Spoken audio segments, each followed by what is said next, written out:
Ce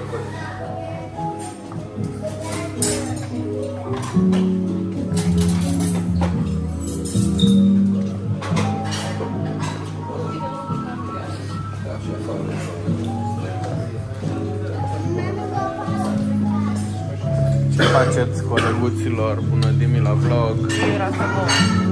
Cu ce ocazie? Nu e pornit diesel de dimineață. A făcut... N-am mai văzut așa ceva. Experiențe noi la hoteluri de 5 stele bază și toarnă afară. Da.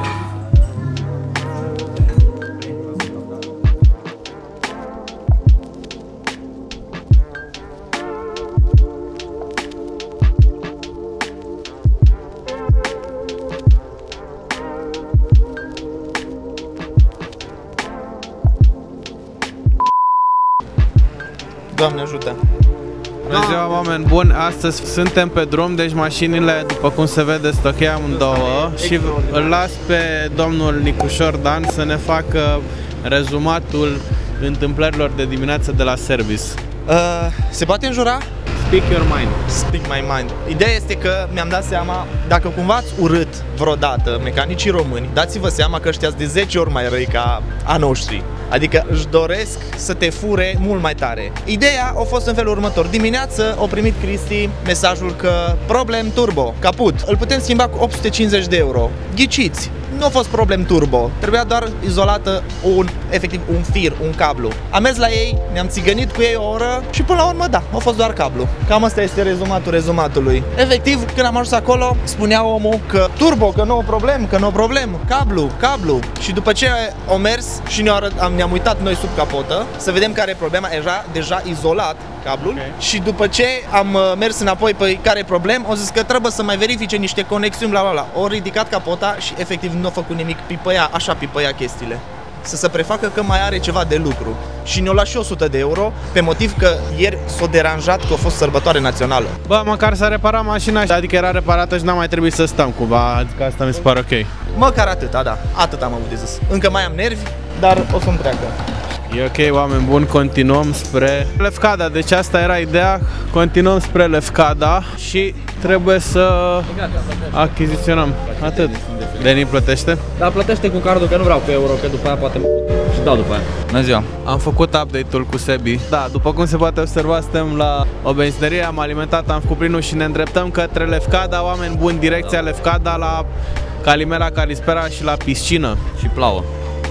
Da.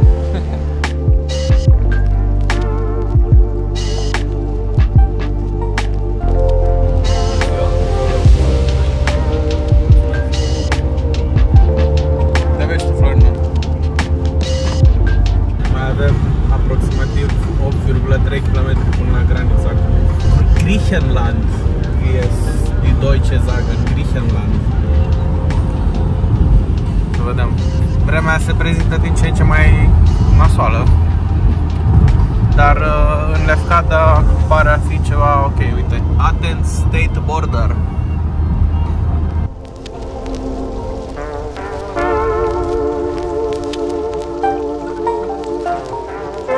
Suntem la granița cu Grecia. Pregătite, dragă, nu te stresa. Relaxează-te, ok? Nu stresi.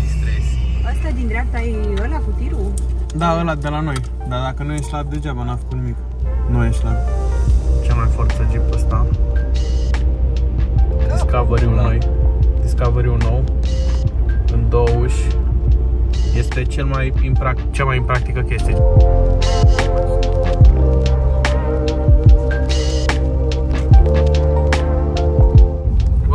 Hellas. Am ajuns în hell, bă, băieții mei.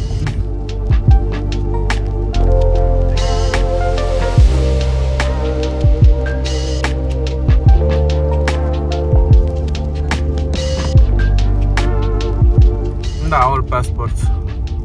Tot, all passports scrie peste tot. To Greece. Da. Cred că scria welcome, dar n-ai scris. Dar sus scrie Greece și după nu merge în partea de sus. Uite-te, ăsta este incendiu.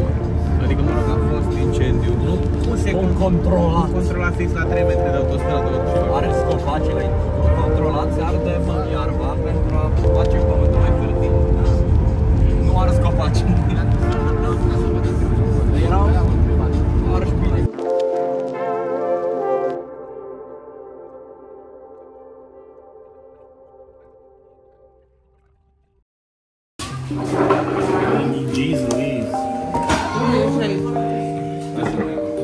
Asta avem la prânz pentru Florina vegetarian și pentru noi avem suflaki. Dar nu e chiar atât de mare, despre ce vorbiți. Am mâncat pe sâmbătă, da, nu. De bune. O flământ, nu știi, da, nu pasta acolo. Da, poți să dai și mă încoace. Să-ți mai încapă. Apa, poți să dau pe masa asta. Bună ziua! Ce doriți de la mine? Opinii de mâncare. Mamă! Aproape mi-au dat lacrimile pentru mică explicație pentru toată lumea. Când mâncarea este foarte bună, eu plâng. Și a fost foarte aproape. A fost extraordinară. Ce am mâncat? Orez cu ceapă prăjită și cu frigărui de pui. A fost bun. Bună ziua! Ce ați consumat dumneavoastră? Am mâncat vânătă cu brânză, feta și cu roșii la cuptor, împreună cu ulei de măsline și multe condimente. A fost foarte, foarte bună, împreună cu o pâine care era gălbenuță. Super, wow! Recomandăm! Dă-te un pic să vadă restaurantul. Și restaurantul se numește Stop and Eat? Da, nu, Stop and Dine. Wine and Dine. Să vedem și ceilalți compatrioți. Ia opinii de după prânz. A fost absolut delicios. Mai vreau să mănânc de aici. Mai avem la noi. O să mănânc și de seară un pic. N-am mărunt. A fost extraordinară mâncarea. O alegere foarte bună să venim aici. Dacă o să mai avem drum încoace, sigur o să mai trecem. Excelent. Avem și pentru diseară. Ce să zic, foarte bună mâncarea. Foarte, foarte bună. Mai venim, mai mâncăm. Mulțumesc! Deci mâncarea excepțională, după cum s-a auzit de la toată lumea. Am mâncat o chestie care se numește suflaki și tanti de aici a zis că, să nu se vadă asta, am dat cu capul de piscina seară. Asta vă povestesc la cazare. Cristi face caca împrăștiat acum și de asta. A fost o mâncare senzațională. Am mâncat suflaki și, după cum știam, tanti a vrut să nu ne lase să comandăm 7, că am fost 7 persoane care au mâncat suflaki și o persoană care a mâncat vegano. De fapt vegan, nu? Se poate numi. Nu, că ai avut brânză. Așa. Și tanti a zis, nu, că una la 2 persoane. Și ne-a zis, nu, lasă că 7. Și după noi am înțeles că ne aduce de fapt 5. Și a fost excepțional. Și am luat și la pachet, după cum a zis lumea. Și e chef's kiss. Continuăm încă 3 ore și jumătate spre destinația finală, și anume insula Lefkada. Insula iubirii. Da, avem 3 ore și jumătate până în nordul insulei și de acolo trebuie să găsim ceva Lidl, Micro, Maxi Market și după să continuăm spre cazare, care e undeva pe vârf de deal. Impresii de după mâncare.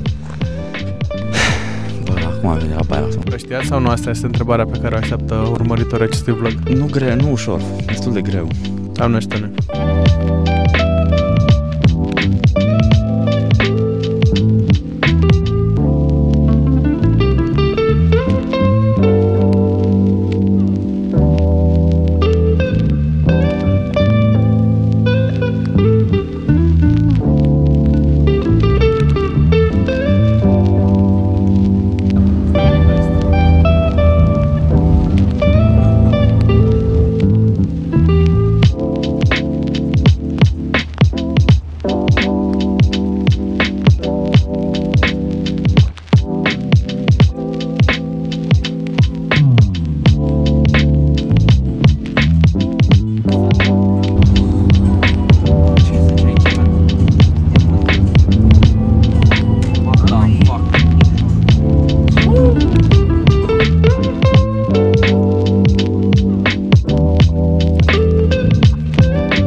La genul ăsta de înregistrare așa. Ajungem, trebuie să scriu Architect House Panohori pe Google Maps, după care facem dreapta din Panohori, mai mergem 7 sau 8 km pe drumul mare, un drum mare, o Big Road, pe care facem iară dreapta pe un drum mai mic, după 7 km, mai mergem 200 de metri, pe dreapta îi parcarea și după aia la 40 de metri de parcare e casa.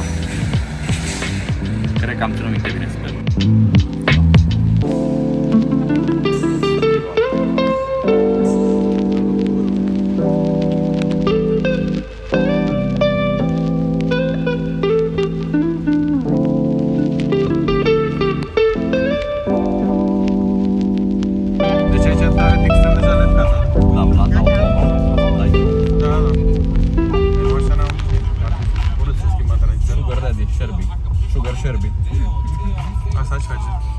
Stă și ea. Salut! A scobit în asta era.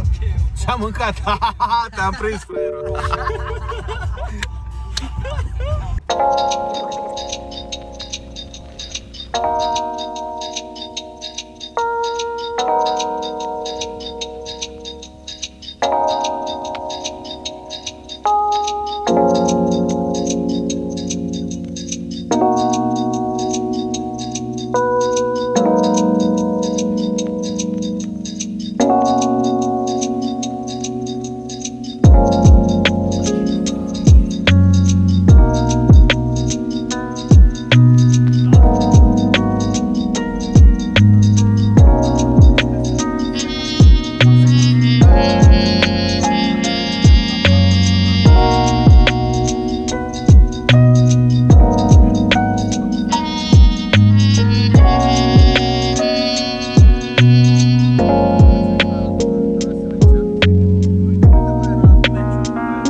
Am ajuns, bă!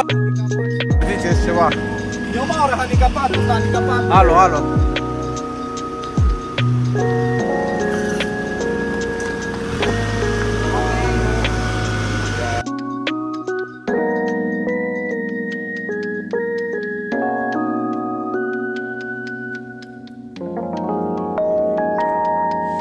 Acum vine.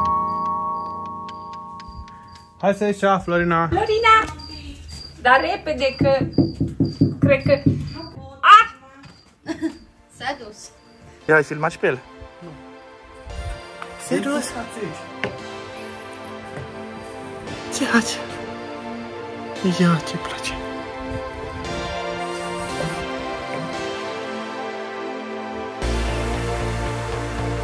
Domnule Șerban, văd că ți-ai găsit un prieten. Arătați-ne un backflip, un triplu tuluf. Eu nu știu. Haide, stai.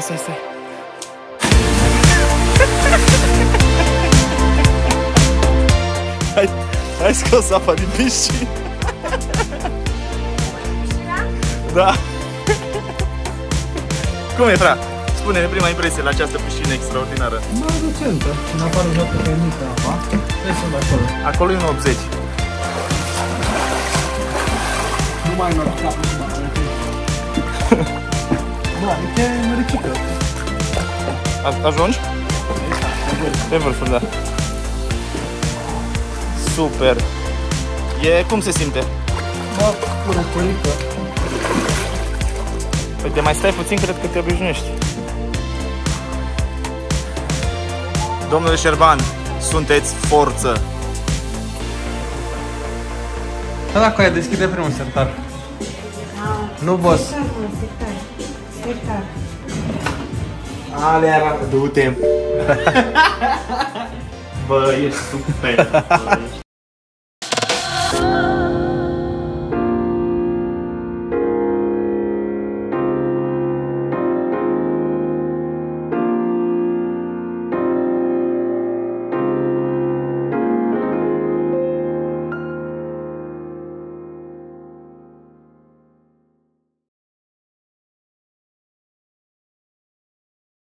Salut vlog.